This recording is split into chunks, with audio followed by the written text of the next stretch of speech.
2. Remember in chapter 1, we learned that Abbas, the young boy, needs to leave because the new leaders of Iran, the Ayatollahs, are making young children go to the army to fight.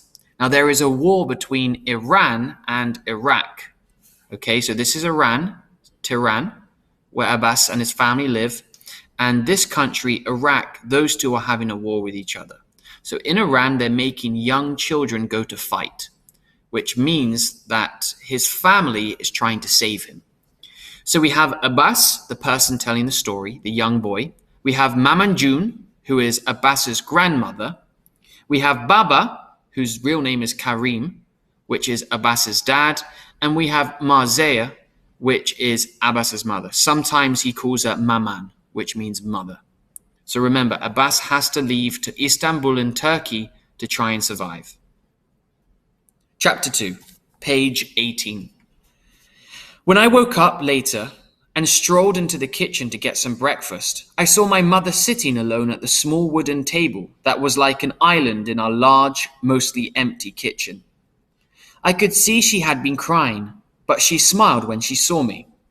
"Morning, darling, would you like some breakfast?" I nodded. She walked, as if on autopilot, to the small white fridge next to the door. She took out lavash and paneer and put them on the table. This is lavash, the bread. Then she went to the stove, poured me a glass of tea and sat down next to me. It was not unusual for her to watch me eat, but this time something was different. She knew that my father had spoken to me and she looked worried. At the same time, all I could think about was whether she was all right. I spread the paneer on the thin white lavash while I thought about what to say. "Are you okay, Maman?" Remember, he's talking to his mother. I burst out finally. She reached out and held my hand as she spoke. "Yes, I'm fine, Abbas." I took a bite and started chewing slowly as I watched her. She looked like she was trying to build up the courage to talk about what was going to happen. "Are you okay?" she finally asked. I used my food as an excuse not to speak, chewing and nodding to show that I was fine. "It's all right to have doubts, you know," she said. I didn't want Baba, his father, to hear any of what I was going to say, because I was scared that he would think less of me. I looked over my shoulder carefully and muttered, "Where's Baba? Where's Dad?" Maman whispered, "He's gone out to see if he can get the tickets. Mamanjun, his grandmother, is in her room listening to the radio." "I'm scared, Maman," I confessed. "I don't want to leave without Dad, without Baba." Maman raised her eyebrows, as if to say that she felt exactly the same way. But I knew she would never go against Baba's wishes. Instead, she gave a little smile and said, "I know, I feel the same. But Baba is doing this because he loves you." She paused to see if I would protest, but I didn't. "It's not good for him either, you know. He's really going to miss us, and he's going to be lonely. He's doing this because he thinks it's the best thing to do." "And do you agree?" I asked. I did not want to cry. I had promised my father that I would be strong for my mother's sake. I could see that Maman was finding it difficult to answer the last question. She looked at me sternly, as she could, and said, "Yes, it is the best thing for you, Abbas." Page 20. Did she really believe that, or did she just want to make me feel better? "It will be really hard for us now, Abbas," she said in a crisp, controlled tone. "None of us will like what is going to happen, but we have to be there for your dad, for Baba, the way that he's always here for us." Her voice was clear and certain, and it gave me confidence in what my father intended to do. "Now eat your breakfast, put your dishes in the sink, and go and have a shower." "Do I have to?" I asked, putting on my cute face. "No arguments, a shower, and then you're going to help me pack the things that need to be sold." When I came out of the shower and passed Mamanjun's room on the way to my own, I saw my mother's silhouette, her shadow, leaning towards my grandmother's bed. I was dripping wet, but curiosity got the better of me. Maman very rarely, never went into Maman's room unless my grandmother was sick. The door was open, just a crack, and I put my face close to it to look inside. My mother was obviously distressed and very stressed as she sat on the bed next to Maman June, who lay there looking frail, sick, and troubled. The radio crackled on a stool next to her bed. Maman was talking to her in a pleading and desperate tone. "Please, you have to speak to him. We can't just get up and leave Iran like this." I was really shocked and taken back. A few minutes ago, Maman had been backing all of my father's plans, and here she was trying to not do them. If Maman June allied herself with my mother, then they would have a good chance of convincing my father not to send us away and reverse his decision. Maman June took my mother's hand. "You have to go, my girl. There is no choice." Her voice was warm, but strict and firm. But my mother did not seem ready to give up. "I choose to stay here with you and Karim. Abbas needs all of his family." But Mama June could not be swayed or change her mind. "I know things are different now, but we must still understand where we stand in this bigger picture," Mama June said. "In my day, we knew our duty, Mazraya. Even if my husband was wrong, I would still obey and listen to him." My mother's response was calm and cool. "I wish I could be as strong as you. You have so much to believe in, but I don't have that kind of tradition." She stopped and paused and then added quickly, "I'm not sure I believe in anything anymore, other than my son and my husband." Maman June raised herself up from the bed and said, "Then you must obey your husband and save your child. That is the least you can do." And that was the end of the conversation. A little later, Baba ran in through the door, waving some papers around. He sat down with Maman and me around the kitchen table. He was out of breath, with sweat dripping from his forehead. Maman poured him a cold glass of water, which he downed in one shot. He drank it quickly. Then he stood up and began to walk back and forth in the empty kitchen. Remember, they're selling everything in their house. It was almost impossible to get the tickets to Istanbul. Remember, Istanbul was in Turkey. Remember, they have to go from Tehran all the way to Turkey, to Istanbul. He said, "All of the airplanes are fully booked." "So what happened?" Maman asked, obviously half hoping that they weren't going to have to leave anymore. "I managed to get 2, but the earliest tickets are not until a few weeks from now, right before Abbas's birthday." He stopped, waiting for a reaction. "I see," were the only words my mother, Maman, muttered for a long pause. "And they were very expensive," he said, "because everyone wants to go to Istanbul at the moment." My father turned to my mother, who was staring blankly out of the window. "We have to sell everything, and I mean everything," he said. "Yes, you said that before," Maman said in a flat tone. "I had hoped that we could save and spare a few things," Baba said, "but the tickets have set me back a small fortune. They cost so much money." We looked at each other silently, and then Maman June, like an old master of comic timing, chose the moment to come into the kitchen. She didn't notice the tension and stress in the air. She came over to Baba and kissed him on the forehead. Then she went over to the stove and looked at us. "Tea, anyone?" Maman smiled and gave a nervous little laugh. "Yes, please. We'll all have a glass, thank you." "We will?" Baba mumbled, taken aback by Maman's response. "Yes, sure, thanks, Maman." I guess that my mother just wanted to keep Maman June busy while we continued the conversation. If she were occupied, then she won't ask any questions. I was really worried, but I was excited too. I had never been involved in conversations as serious as this one before. I was not a participant, more of an observer watching what was happening. Even so, I liked knowing what was going on.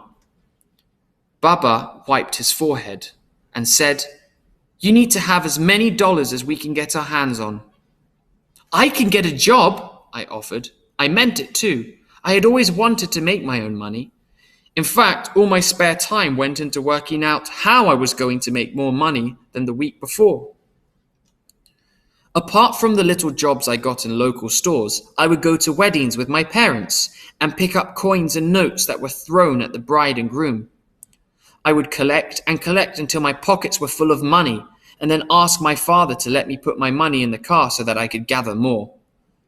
I would take it all home and count each rial, which is the money, and decided which bank account I wanted to deposit and decide which bank account I wanted it to be deposited into by my father the next day. I was happy to remind my parents how good I was with money. My father stared at me. "No, Abbas, you can't be seen outside, remember?" Page 24. "Oh yeah," I replied. Thinking back on it, my father was being very clever.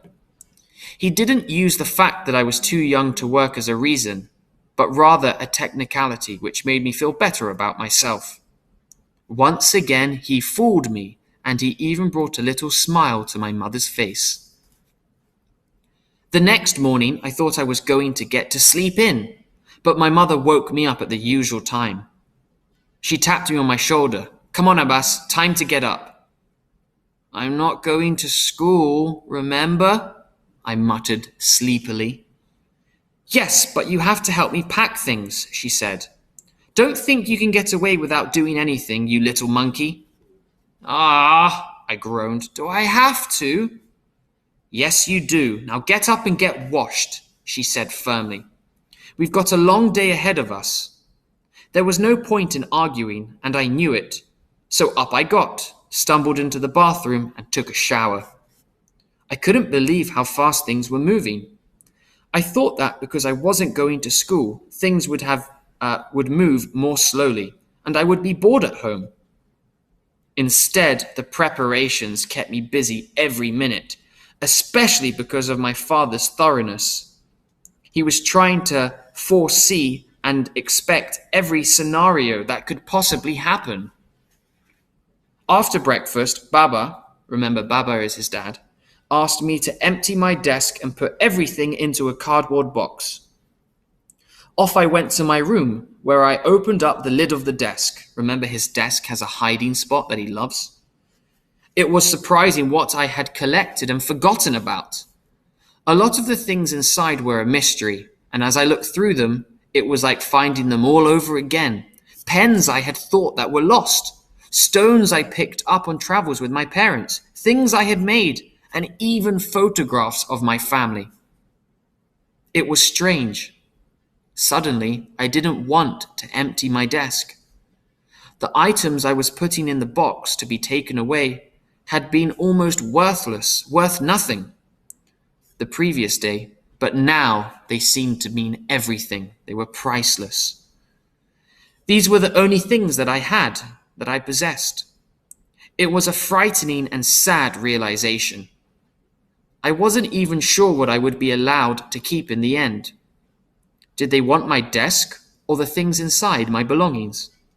The only thing that I was going to fight for was my piggy bank. I treasured that the most. After I filled my box and my desk was empty, I filled another box with old clothes that were too small for me. I never cared about clothes, as I usually ripped most of them anyway. When I finished doing that, I walked into my mother's room, where she was doing exactly what I had just done. Her face told me everything. It was the first time I saw her with an expression I could not only understand but also share, because she was going through all the feelings I had been through a few minutes earlier, but she seemed more upset. She had so many more memories. She was putting aside photographs I'd never even seen before. These had been taken at the turn of the revolution and hidden away in cupboards. I went to her and took a look over her shoulder. She was holding a picture of my father in a tuxedo, in a suit, traje, dancing with her in a red ball gown, page 26. So it's a photo of his mother and father dancing together. I couldn't believe it. The photograph was like a Hollywood photo. She looked so beautiful. He looked so handsome, and they looked so happy. You could see how much in love they were by the way they stared into each other's eyes. And I could see the sadness on my mother's face as she looked at the picture. I put my hand on her shoulder. I know how you feel, Maman. I didn't want to put my things in the boxes either. I wasn't sure if telling her that helped her or not, but she nodded. Do you know where this was taken? I took a closer look, but I couldn't figure it out. I only knew that it looked very amazing, like something out of a movie. I put the photograph down and I shrugged. My mother smiled and pointed to the floor. What? I said. I didn't understand. Here, she said softly. It was taken here. We were dancing in our living room. But it looks so different. We were different, my darling, she said as she brushed my hair away from my face with her hand. We were rich. We were very rich. My mother was suddenly in another world as she placed herself back into that night. You know the windows to the patio, to where you go outside? Yeah. They were opened out so that the living room spilled into the garden. We had a path that ran from the pool into the orchard, and a marquee, which is a really big tent, about 30 feet to the left of the pool. Can you imagine? I shook my head, no. There was a band playing in the tent, and there were nearly 300 people here that night. 300? 300, she repeated with a smile in her eyes. Some very important people were here, Abbas. Who? I demanded. Darius. What? The singer? I shouted in excitement. Yes, the singer, she giggled. Persia's foreign minister at that time was here too, and it was also the same night that your father asked to marry me, proposed to me. Really? I asked. Yes, he asked me in front of everyone. Then Darius sang to us while we danced. Wow! I could hardly believe it. It was one of the best nights of my life. That was what my life was like. And here these fools are taking away what little I have left. Tears were rolling down her cheeks as she spoke. Without knowing it, I began to cry with my mother. It was not just from sadness, but a new understanding of my mother's pain. I had never before really known what I had missed in my life, and what should have been mine. Until that day, I didn't think of my father at that time, but now I know it must have been very hard for him too, because he took a lot of pride in seeing himself as the provider of the family, the man who does everything for his family.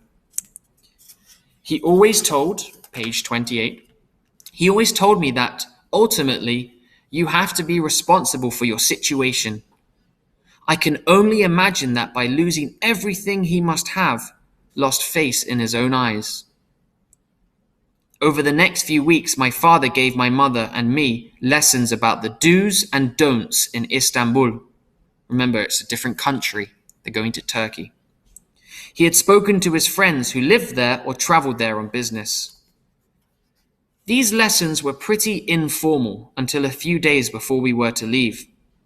My mother and I were sitting on the sofa in the living room. The room echoed with every little sound because everything had been sold or it was in a box waiting to be sent off. My father was walking up and down the room asking questions, and we answered like it was a quiz. He looked so worried. His shirt was wet with sweat. Little drops of sweat dropped from his forehead, and he was playing with his worry beads, the beads he used when he's stressed. As he walked to the window, he stared out onto the main street, where in the distance he could see people going in and out of shops. He turned back to us and said, "So then, What will you do for money when you get to Istanbul? We'll swap only $20, my mother said.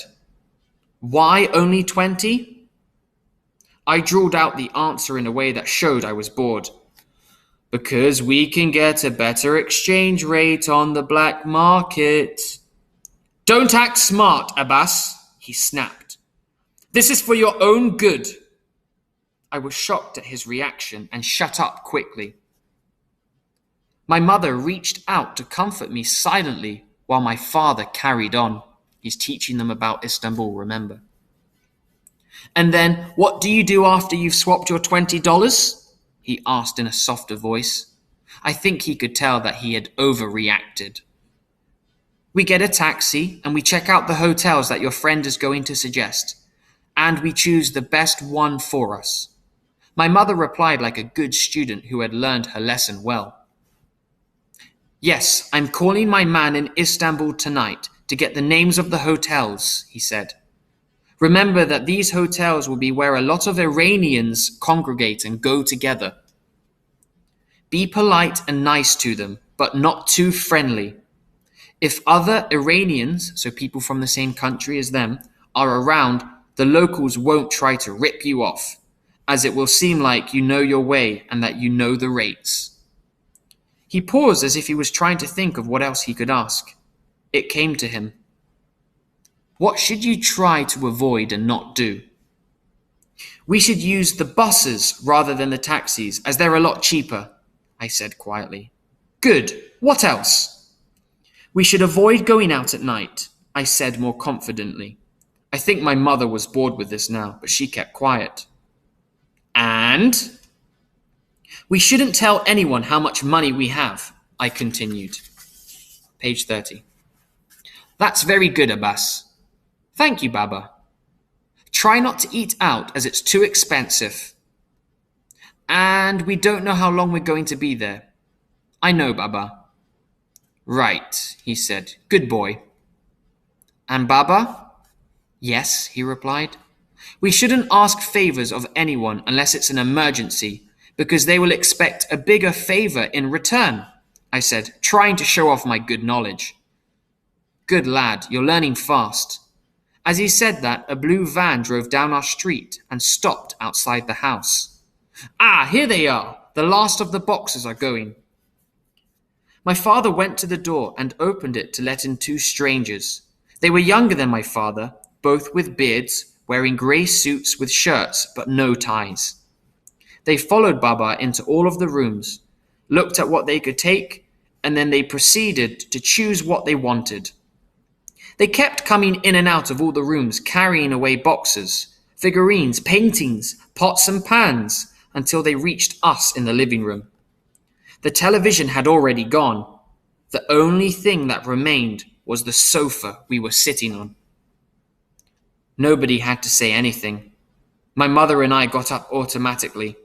My mother moved me to the other side of the room as the men took the sofa to their van. So everything's going now. I could see she was holding back her tears. She would not cry in front of these strangers. My father went outside to talk to them, and I went over to the window to watch and see what was happening. They were obviously in an intense discussion about money. Baba looked like he was trying to control his emotions while fighting with all his might to get every piece of money, every rial that he could. Eventually, he gave up and gave in, and they all walked back inside the house. I could not see what else there was to sell. They went towards the bedrooms, and then they came out with my parents' bed. I could see my mother clench and hold her fists. She could not take it any more. She went out into the garden. Then Mamanjun's bed came out. That really surprised me. If anyone needed a bed, it was Mamanjun. Remember, she's 95. She was praying as the men took her bed outside. She would pray 5 or 6 times a day, kneeling on her prayer mat, her chador wrapped around her head. So in Iran, most people are Muslims, and this is how they pray. Okay? And this is a chador, this cloak, that's wrapped around women. It was strange to see the empty space where her bed had been, and Maman June on a prayer mat next to it. This is the prayer mat here. My father took the money and came inside to be greeted only by me. He put his hand on my head and faked a smile and said, Maman June's bed is more expensive than yours. I told her she could have yours.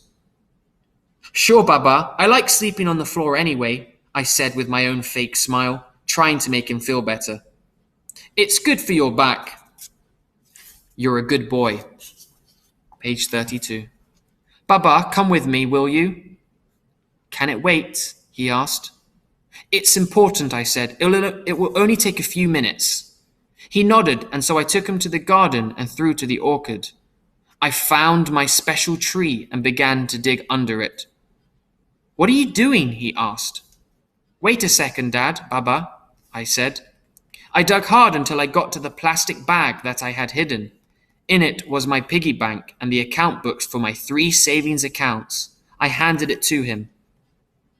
For a second, Baba looked confused. Then he said, Abbas, this is your money. I can't take... Baba, I want to help. He looked right into my eyes. He grabbed me and hugged me in a way that he had never done before.